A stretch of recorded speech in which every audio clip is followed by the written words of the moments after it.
Kunjungan dari pertukaran ini adalah untuk mempelajari model implementasi DGM di Brazil dalam pengelolaan sumber daya alam secara berkelanjutan. Di Peru, tim mempelajari bagaimana komunitas Indian di Peru terlibat dalam proses pengakuan keberadaan dan hak kolektif atas tanah melalui DGM. Selain itu, pertukaran ini juga bertujuan untuk mempelajari keterkaitan DGM dengan program pengurangan emisi lainnya seperti VIP dan REDD+. Selama kunjungan, tim juga mempelajari manajemen proyek DGM di kedua negara tersebut.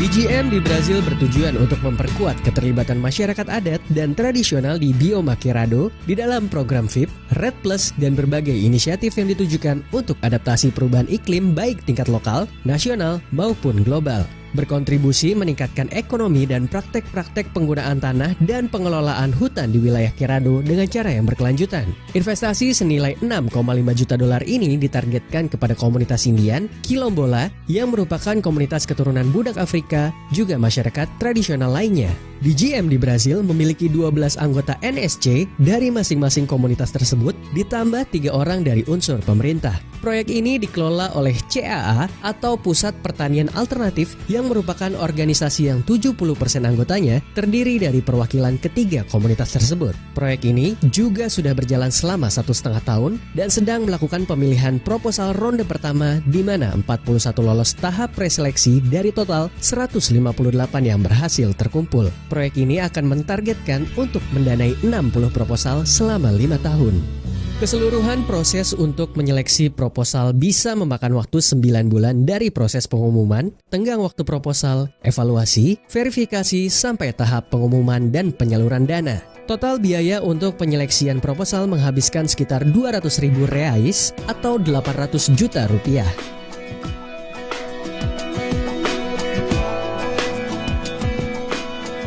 DGM di Brazil berfokus pada wilayah Bioma Cerrado yang juga merupakan area prioritas program VIP.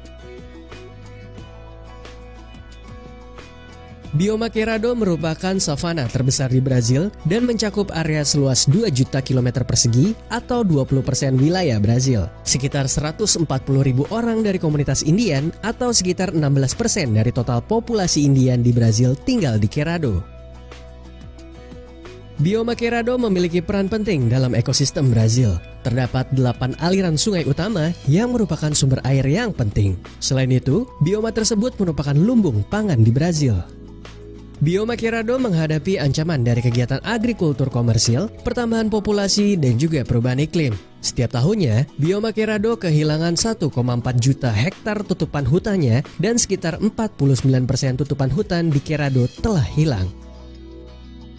Salah satu model yang diterapkan di Brazil untuk DGM adalah Extractive Reserve, di mana masyarakat memiliki akses atas sumber daya alam di area reserve meskipun hak atas tanah masih dimiliki oleh negara. Reserve ini pertama kali didirikan tahun 1985 di CNS, yaitu Dewan Nasional Penyadap Karet, yang merupakan badan yang menaungi komunitas-komunitas Extractive Reserves di Brazil.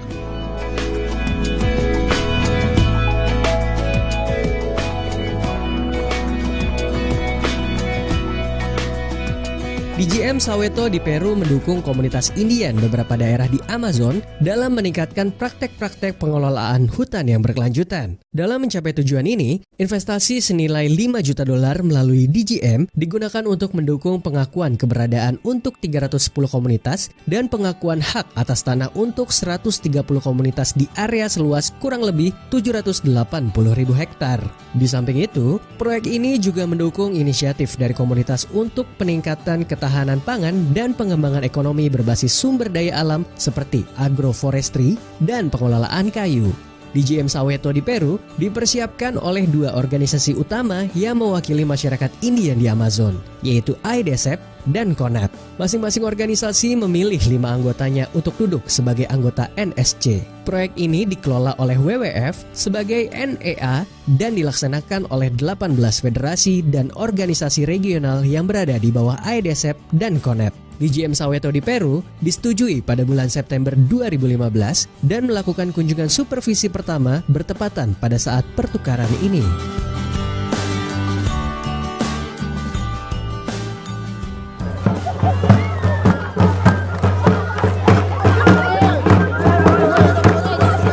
Wilayah Amazon di Peru merupakan rumah untuk sekitar 330.000 masyarakat Indian yang hidup secara kolektif di dalam 1.786 komunitas yang terdiri dari 45 etnis dan 14 bahasa.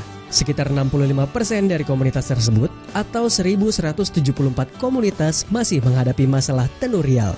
Dari jumlah tersebut, 910 komunitas belum memiliki hak atas tanah yang diakui oleh pemerintah Peru. Wilayah Amazon mengalami beban lingkungan yang semakin parah sebagai akibat dari perpindahan penduduk dari dataran tinggi, perluasan areal pertanian, serta akses jalan yang mengakibatkan mobilitas dan eksploitasi hutan yang semakin tinggi. Selama 1 dekade terakhir, 47% pembabatan hutan terjadi di tanah yang belum memiliki sertifikat di mana pembalakan liar bisa bebas keluar masuk. Kerusakan hutan paling parah terjadi di perbatasan antara Amazon dan pegunungan Andes.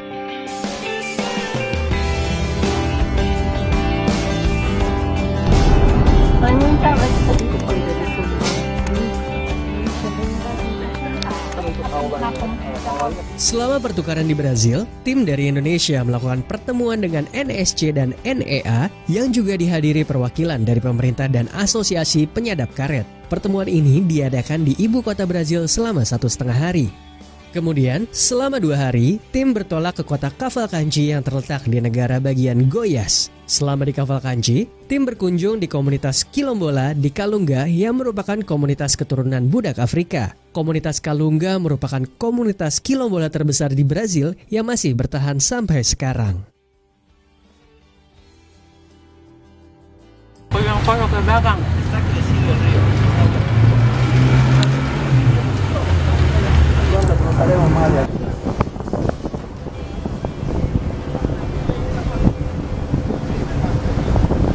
Pada waktu kunjungannya di Peru, tim disambut bertemu dengan mantan direktur untuk bagian pertanahan di Kementerian Pertanian dan Manajemen Bank Dunia untuk mempelajari persoalan tanah ulayat di Peru. Pada hari kedua, tim bertolak ke Provinsi Iquitos dan mengunjungi komunitas Indian Santa Rosa untuk mempelajari proses sertifikasi tanah.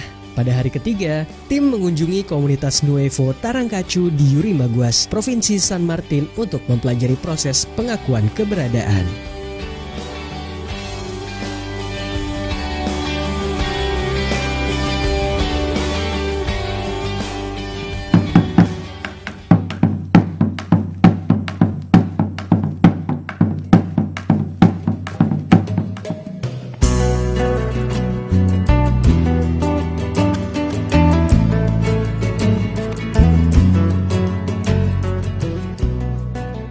Aqui no Brasil, a gente escolheu como área de intervenção, de atuação do DGM, o bioma cerrado, numa busca de sinergias com o FIP, como determinado pelas diretrizes do próprio DGM Global. O FIP atua apenas no bioma cerrado e essa decisão foi ratificada em consultas com povos indígenas e comunidades tradicionais desde o início da preparação do projeto. É, na verdade, o primeiro projeto inteiramente dedicado para povos indígenas no bioma cerrado, daí a sua importância dentro da visão dos nossos povos e comunidades tradicionais. Essa sinergia é importante também porque no Brasil, ao contrário do que ocorre em outros países, o FIP não atua diretamente com populações tradicionais e povos indígenas. Então o DGM vem a completar uma lacuna que existia no nosso plano de investimentos florestais.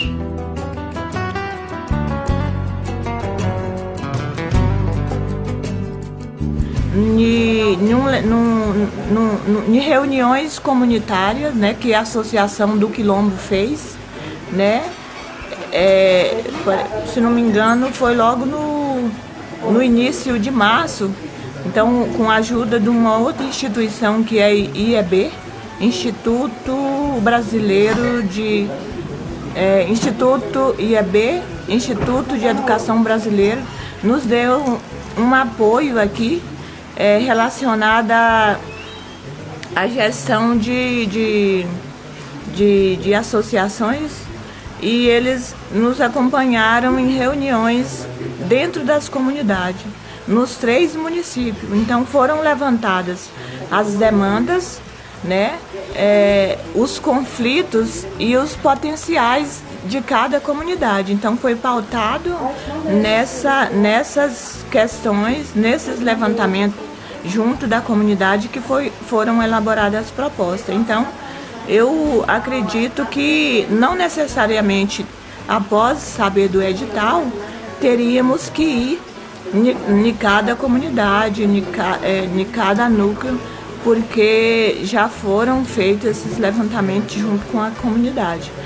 Então, as propostas encaminhadas são demandas efetivas, definidas junto com a comunidade, não no momento que ficamos sabendo do edital, mas anterior.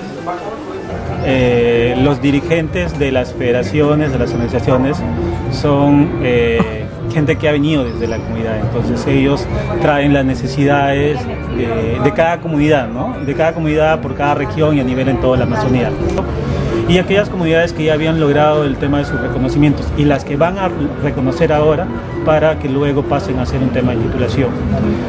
Y por otro lado ha habido de que ya existen un grupo de comunidades que ya están tituladas o que están reconocidas, que tienen la necesidad de poder aprovechar los recursos de sus bosques. Y entonces sale la tercera actividad, que es el tema de el manejo forestal comunitario, ¿no? A través de actividades de piscigranja, a través de actividades de agroforestería bajo sombra, un tema de cacao, un tema de café, un tema de el tema de artesanía y todas esas cosas es lo que las federaciones han llevado a las nacionales, que son AYC y CONAT, y son ellos quienes han puesto en la meta del proyecto del MD.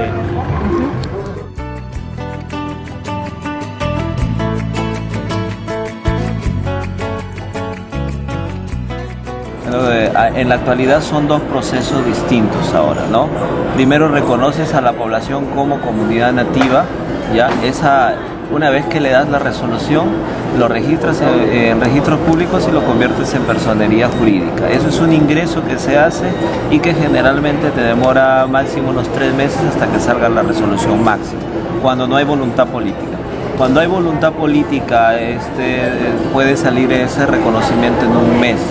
Entonces, aquí nosotros como movimiento indígena, ¿qué le llamamos voluntad política? A esta sinergia que hemos logrado hacer con los gobiernos regionales. O sea,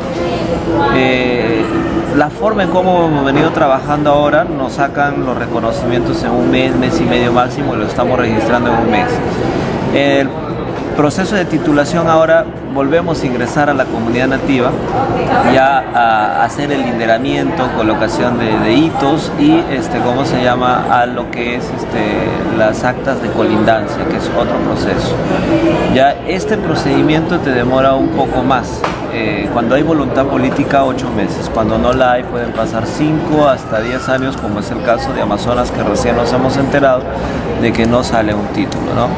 ¿Por qué? Porque hay varios factores que intervienen y hay un proceso de titulación. Estamos hablando pues no solamente de la etapa de campo, que es el lideramiento, sino ya viene por el tema de resolución de conflictos, de otras jurisprudencias que se le den la zona a esas áreas. Se tienen que resolver esos problemas. Y lo otro, que es el tema de clasificación de suelo, que nos han puesto ahora el gobierno a los pueblos indígenas, que lo tenemos que hacer. O sea, los pueblos indígenas tienen que costear y pagar el tema de su clasificación. Y lamentablemente pues aquí no hay una área descentralizada para hacer esos procesos y se tiene que centralizar todo en Lima. Esos procesos generalmente te está durando el tema de clasificación, si hay voluntad política, unos 3 meses. Si no la hay, 10, 15, 20 años el expediente puede estar aguantado ahí y nunca va a salir, ¿no? Entonces, para tener un título de una comunidad nativa, 8 meses no tienes el título cuando hay voluntad política, como lo que viene pasando en Loreto y ahora en Cayali, que por ejemplo en menos de 6 meses nos han sacado 17 títulos, ¿no?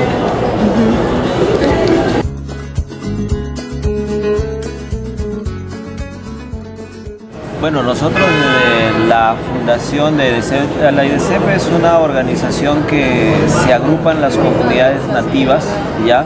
Ahorita son más de 1.800 comunidades nativas agrupadas en 109 federaciones, cada una de ellas ubicadas en las cuencas estratégicas de la Amazonía, ¿no? Y estas 109 federaciones locales forman 9 organizaciones regionales en las regiones amazónicas, y estas 9 organizaciones regionales forman la IDCEP.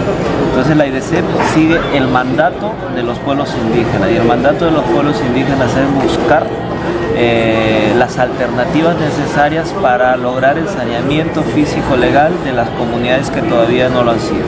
Entonces, con ese objetivo nace IDCEP, ¿no? En recuperar los territorios ancestrales en el marco de las normativas que nos da el gobierno, porque obviamente tenemos otras normas como el convenio 169 que nos ampara el derecho al territorio integral, y el derecho al territorio integral es la figura integral de un territorio de un pueblo indígena, ¿no? Entonces, las variables son varias, ¿no? Para lograr, por ejemplo, esto se necesita mucha voluntad política, que no la hay en muchos gobiernos regionales para pueblos indígenas. Ahora con este proyecto MD se está logrando una sinergia que vamos a caminar de la mano para un proceso de reconocimiento y titulación. Ha causado bastante expectativa por la forma de cómo se está integrando a los gobiernos regionales, ¿no? Tenemos 10 proyectos ahorita en materia de titulación de comunidades nativas, y los otros no avanzan porque no quieren coordinar con los pueblos indígenas, ¿no? Pero el MDE está coordinando, el MDE ya focalizó las comunidades nativas que se van a titular.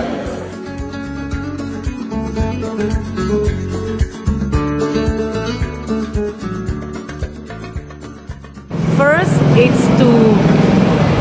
I think it's not only capacity building for the people who work as part of the EGM, but it's also capacity building for the people who work in the regional government. So I think we have to work in capacity building both for the state and non-state actors. And in the case of the DGM, I think we need to give them information about land rights and all the things related to land rights, livelihoods. The second one should be the financial management, because the idea in Peru at least is that we're going to strengthen the capacity of the 18 local implementers to be able to have access to funding. Nosotros como Agencia Nacional de Agricultores simplemente nosotros fortalecemos las capacidades frente al tema de lo que es la parte técnica y la parte administrativa, ¿no? Pero sin embargo nosotros dejamos que el comité directivo de IDC y CONAT con los ejecutores de proyecto realmente continúa en ese ritmo de diálogo, de su estructura, ¿no? de poder, uno es escuchar y uno es tratar de resolver.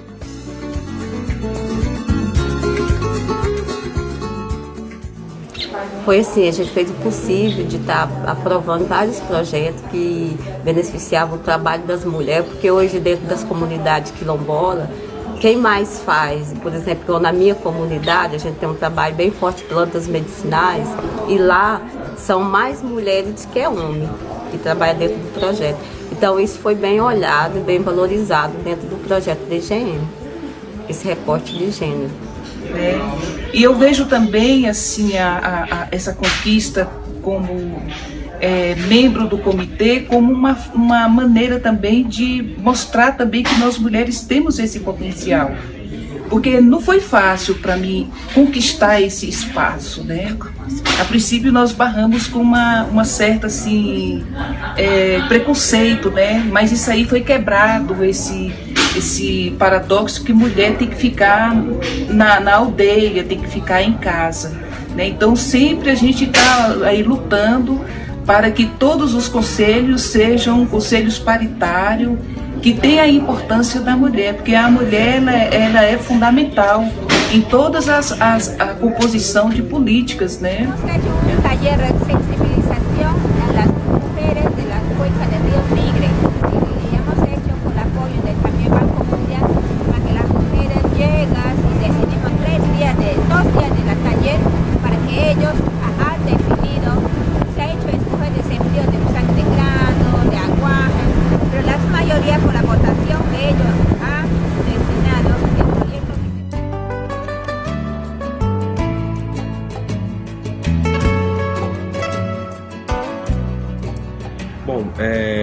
dentro desse processo de composição do DGM Brasil,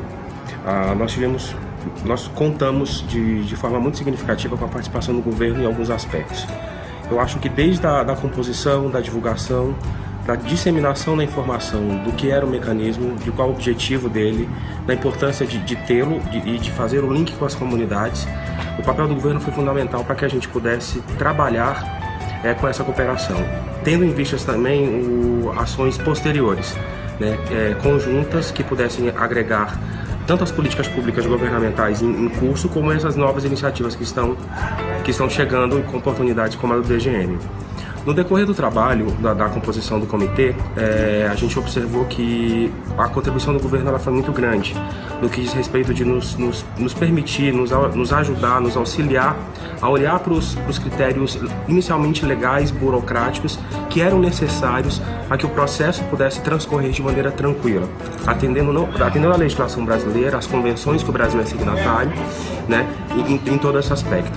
Eu acho que quando houve um momento de mais tranquilidade, de garantia de que isso estaria sim e está sim sendo seguido, o governo ele passa a cada dia mais ser mais propositivo, né, trazendo, contribuindo, talvez até deixando um pouco de ser simplesmente um ouvinte, mas também contribuindo de maneira efetiva para o processo, para o sucesso do processo como um todo.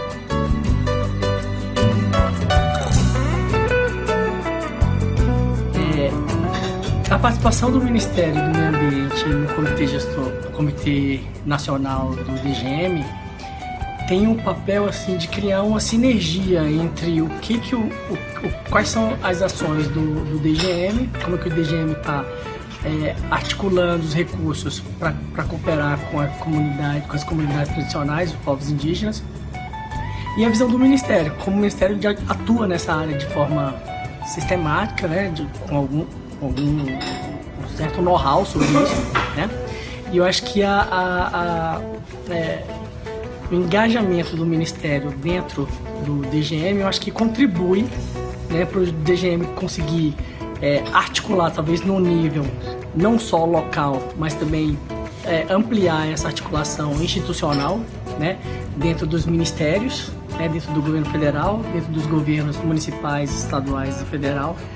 Eu acho que potencializa, né, potencializa tanto os resultados do DGM, quanto os resultados que o Ministério, né, pode trazer com suas próprias ações.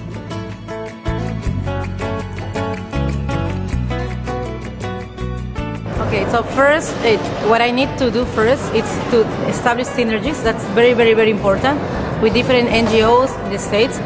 That's the first thing, and the second one is to work really close with the government, national and regional government. In the case of land recognition and land titling, our main goal should be establish alliances with the regional government here.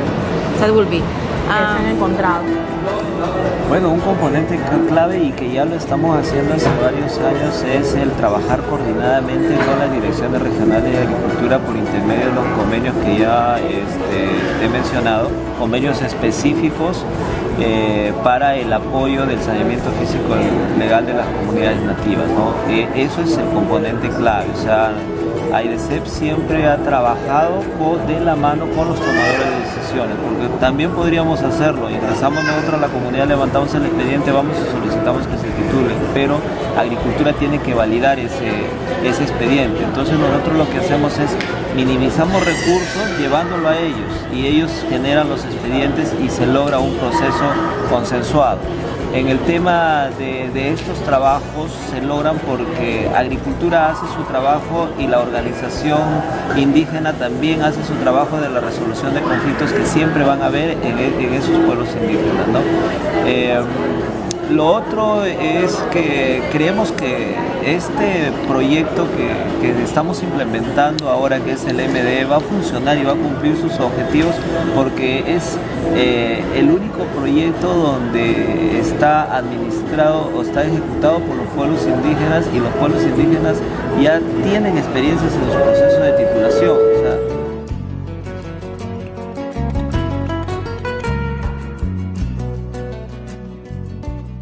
hemos decidido, ¿no? Nosotros como organización regional, primeramente andamos visitando a las comunidades, haciendo reuniones y preguntarles cuál es su mejor anhelo para sus tierras. Y nosotros a base de eso presentamos el proyecto hacia las instituciones que ahora nosotros como organización regional escribimos propuestas. Por lo tanto, le hacemos validar nosotros para presentar a las instituciones que nos apoyan hoy en día. Pues nosotros debemos inculcarles a ellos cómo debemos hacer y cómo debemos trabajar. Si podemos trabajar unidamente, es mejor. Sí. WWF como Agencia Nacional Ejecutora ha socializado al equipo técnico de los ejecutores de proyectos, en ese caso que son las federaciones o las organizaciones, a que realmente conozcan más allá sobre el tema de las metas que quiere el MDE, sino sobre el manual operativo, pero también sobre el tema de cómo se van a seleccionar las comunidades que van a entrar a un proceso de ser financiado por el proyecto MDE. En ese sentido, para los subproyectos de titulación y los subproyectos de manejo forestal comunitarios existen criterios de elegibilidad y criterios de priorización.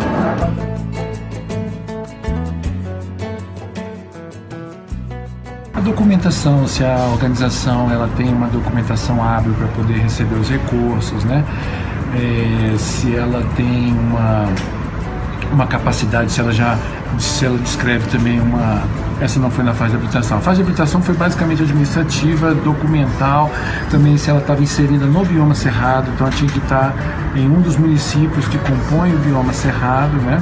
E depois das propostas habilitadas, é que a gente passou para seleção do ponto de vista do mérito, né, e da proposta mesmo, com os objetivos do DGM. Então a gente procurou, primeiro, que as propostas fossem relacionadas com a conservação dos recursos naturais, geração de trabalho e renda, e também com o fortalecimento do protagonismo das comunidades tradicionais. Agora, os critérios que nós depois utilizamos, nós utilizamos os critérios de se a proposta tinha um efeito multiplicador, se ela é simples, se ela poderia ser replicada em outros locais, em outras comunidades. Analisamos os objetivos específicos da proposta, né? Se ela tinha... se os objetivos específicos estavam coerentes com o problema que ela se propunha a resolver, se o problema estava bem definido na proposta, né? De 17 etnias diferentes de povos indígenas. E procuramos também contemplar todas as etnias na seleção das propostas e também a distribuição geográfica dessas manifestações de interesse na região do bioma cerrado.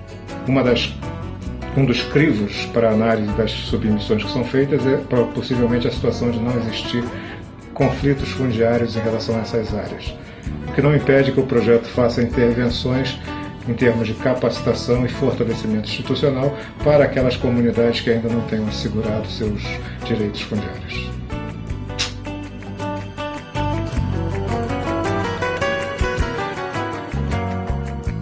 Aí o papel da ANEA foi receber as propostas, fazer administrativamente a conferência da documentação solicitada no edital, se as propostas chegaram no tempo hábil, né? E se os documentos estavam todos apresentados. E aí então a gente já habilitava ou desabilitava a proposta.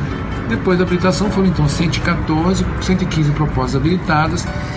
A ANEA fez os pareceres, né? Cada manifestação de interesse foi analisada pela equipe-chave da ANEA e equipe de apoio, elaborando os pareceres e recomendando ou não recomendando. A gente adotou uma linha de corte também. E aí a própria equipe, a equipe-chave da ANEA é que fez o ranqueamento com base nos critérios, né, que estão no protocolo de análise, né, a partir dos objetivos do DGM, da área de atuação, foco do projeto, o bioma cerrado. E aí a equipe da NEA que fez o ranqueamento das propostas.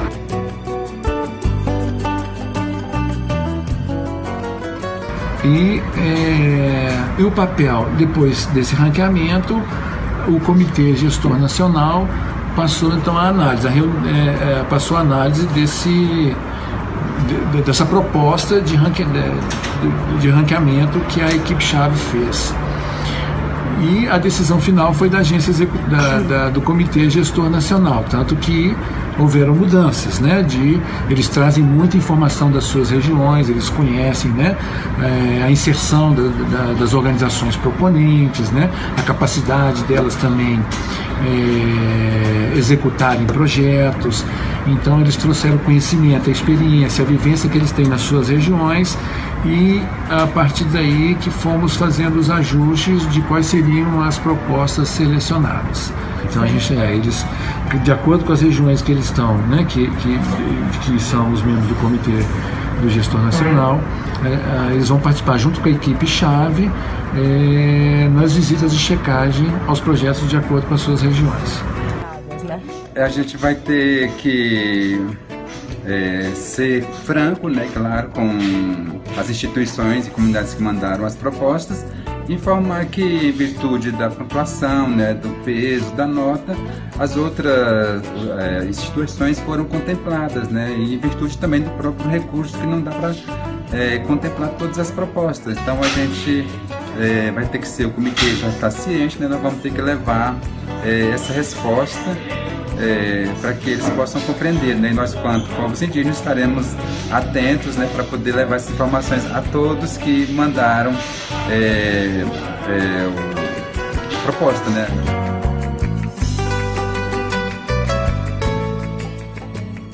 Son metas muy ambiciosas, pero sin embargo una de las cosas que hay que reconocer es que existe una buena voluntad, y la buena voluntad empieza desde la misma comunidad, con las federaciones, con las organizaciones, ¿no? Y sobre todo con los representantes de AIDC y CONAD, que son las nacionales de esto.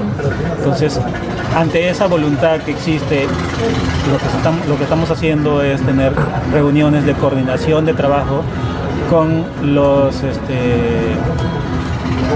los aliados, ¿no? Los aliados estratégicos, que en ese caso los aliados estratégicos son las autoridades, quienes ven todo el procedimiento de poder otorgar ese título o esa resolución de reconocimiento de las comunidades.